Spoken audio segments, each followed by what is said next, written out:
Oui, ben écoutez, j'ai pris le temps de ne pas accuser certaines personnes, condamner certaines personnes pour leurs faiblesses. J'ai pris le temps de, avec plus de sagesse, comprendre que ce n'est pas facile souvent lorsque nous sommes en face de certaines situations d'épreuve dans notre vie.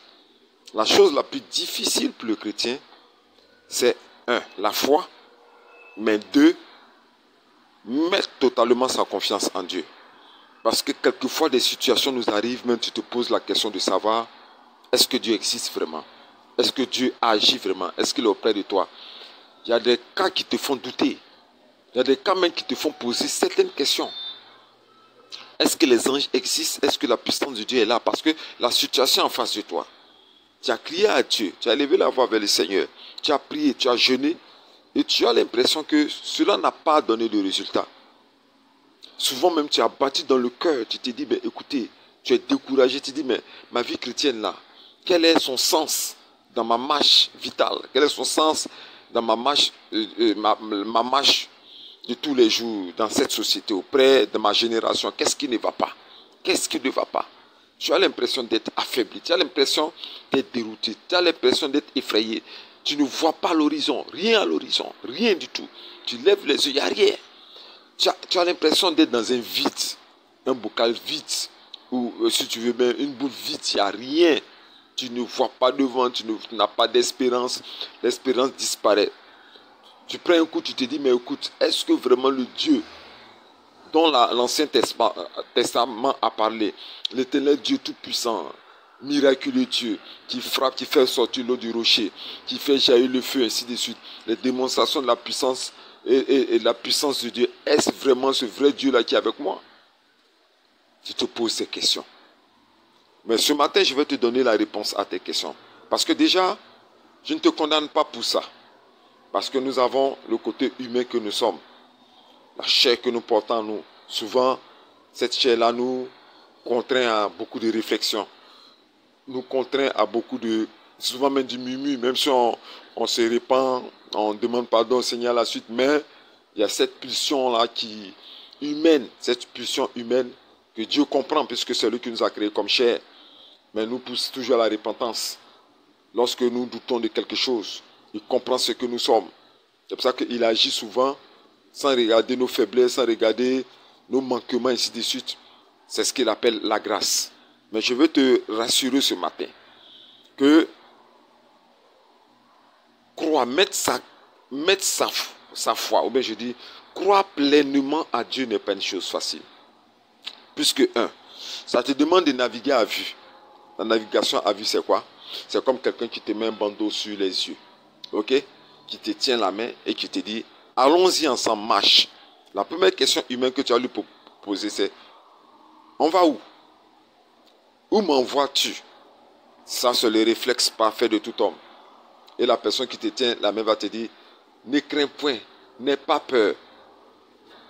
Suis-moi seulement et tu verras. C'est ce que le Seigneur nous dit chaque fois. Parce que mettre sa confiance en Dieu, c'est de ne pas voir l'horizon. Lui, il voit l'horizon. L'Esprit de Dieu voit l'horizon. L'Éternel Dieu voit l'horizon. C'est de marcher dans l'obscurité en sachant que cela va aboutir à la lumière. Mettre sa confiance en Dieu, c'est de ne pas douter de ce qu'il va nous faire du bien. Ce n'est pas douter de ce qu'il va nous faire sortir d'une situation pour nous envoyer sur des chemins éclairés. Mettre sa confiance en Dieu, c'est de ne pas douter de ce qu'il va faire éclater sa gloire. Et surtout ne pas douter que sa promesse finira par se réaliser. Même si on emprunte des chemins tortueux. Parce que souvent, les chemins que nous prenons n'ont pas d'explication. Le Seigneur t'a dit depuis très longtemps dans le passé, voici ce que je vais faire pour toi. Tu as entendu même l'Esprit de Dieu en jeûne. Tu as entendu la voix du Seigneur dans ton songe. Tu sais que c'est Dieu qui a parlé. Mais à un moment donné, tu n'as plus la force de mettre ta confiance en lui. Tu n'as plus la force parce qu'il y a la crainte, il y a la peur qui est là. Est-ce que les questions commencent à pleuvoir? Est-ce que les questions commencent à pleuvoir? Dieu ne te condamne pas pour cela, mais il te dit simplement, crois en moi, mets ta confiance en moi. Et tu verras ma gloire se réaliser dans ta vie. C'est ce que le Seigneur te donne comme promesse actuellement. Ça arrive. Il arrive des moments où nous doutons énormément. C'est ça. Parce que croire au Seigneur, c'est de dire, il ne va pas m'égorger, il ne va pas me conduire à la mort. Il ne va pas me détruire. Celui qui me tient la main va m'orienter véritablement vers une source d'eau où je pourrais abreuver ma soif. Amen. J'ai voulu faire cette recherche dans la Bible pour vous faire savoir qu'il y a une différence entre la foi et la croyance totale à l'éternel Dieu. Se confier à Dieu. Il y a deux éléments. La foi, c'est notre assurance première que nous avons de dire que Dieu existe et qu'il fait du bien à ses enfants. C'est comme une phrase. Ok? C'est comme une phrase, tout le monde le dit. Ah, moi, je sais que Dieu est là, Dieu va agir dans ma vie, ainsi de suite. Tout le monde est, voilà, les païens, les petits chrétiens, les grands chrétiens, ainsi de suite, les chrétiens fermés, toujours. Ah, Dieu est là. Même souvent, même quand il y a des situations, oh Jésus, au nom de Jésus, oh Jésus. Bon, ça c'est tout un vêtement, hein, voilà. Donc, il y a cette foi-là que nous avons, que Dieu existe. C'est quand tu demandes, je suis croyant, j'ai accepté le Seigneur Jésus-Christ, j'ai la foi qu'il agira dans ma vie. Ça, c'est quelque chose. C'est dit de la langue. C'est ça la foi. Ok? Mais se confier totalement en Dieu, c'est une autre chose. Et le Seigneur nous révèle cela dans Jacques 2, le verset 26 que je lis. Comme le corps sans âme est mort, de même la foi sans les œuvres est morte. Je reprends.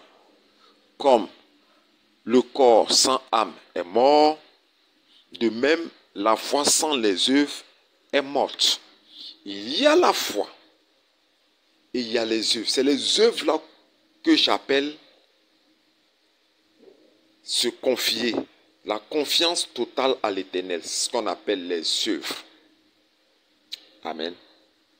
La confiance totale à l'Éternel.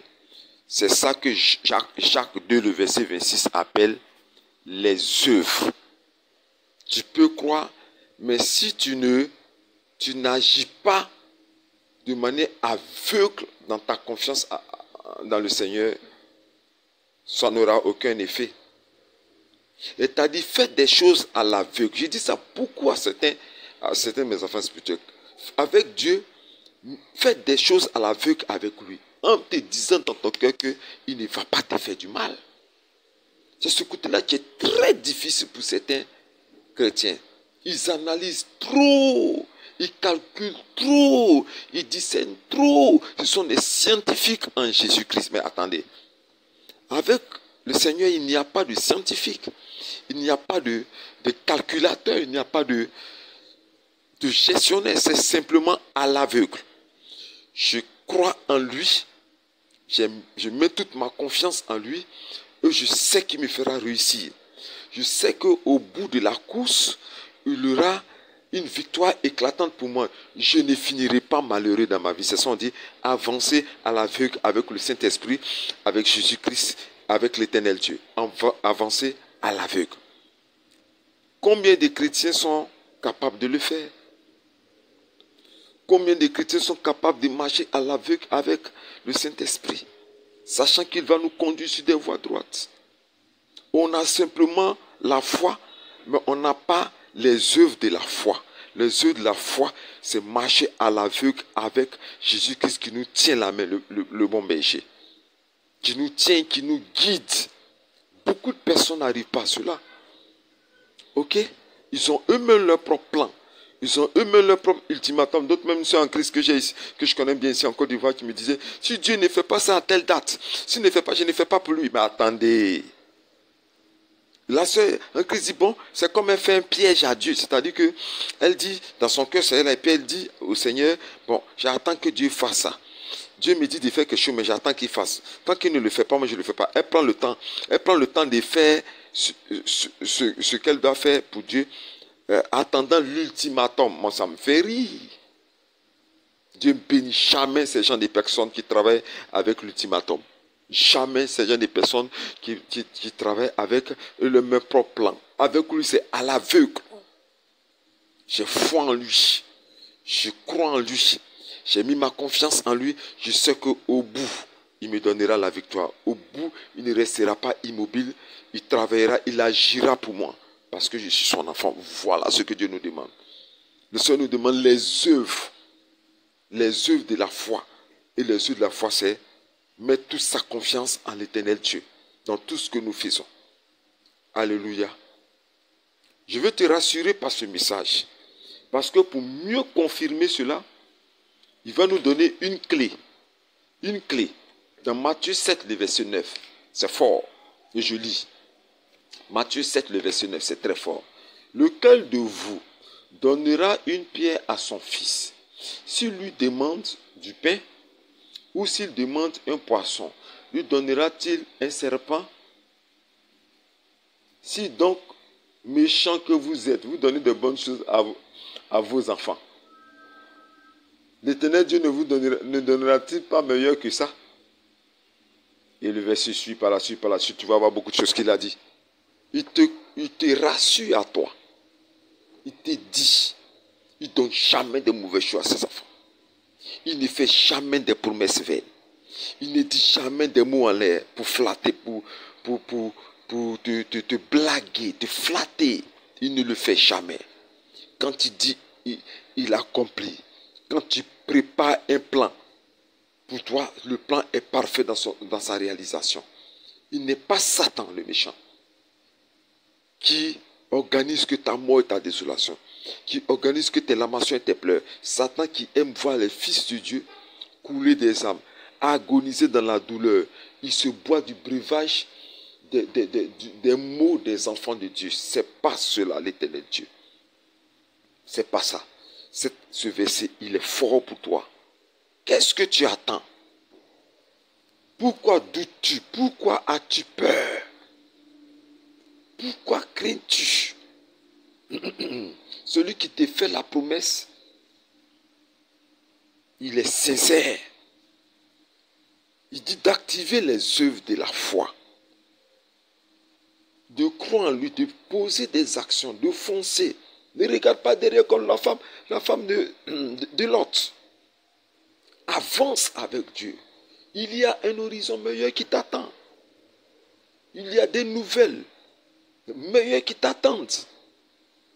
Il demande seulement que tu actives les œuvres de la foi.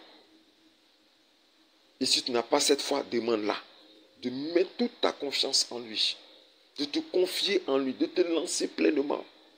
De t'engager pleinement. De ne plus te poser des questions. De ne plus te poser des est-ce que il ne veut pas ça. Il veut que tu fonces. Ça a été moi ma force. Quelqu'un, une soeur me disait comme ça que c'est parce que tu es prophète, tu dis ça.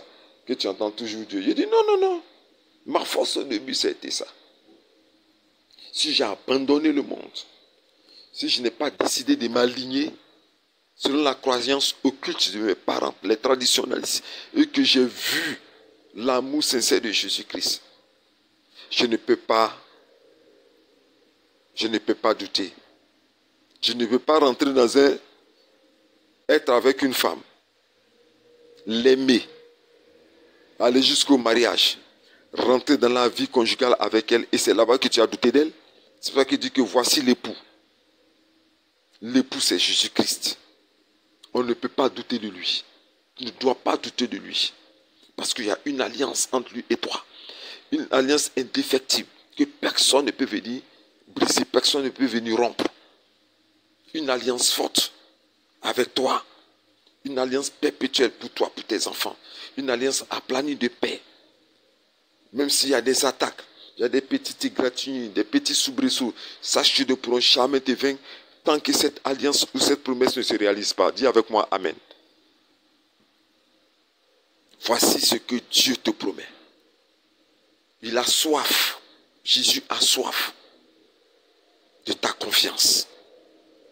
Il a soif de ton engagement total, sans arrière-regard, sans regarder dans le rétroviseur. Il veut que tu mettes ta pleine confiance en lui, dans les moindres détails.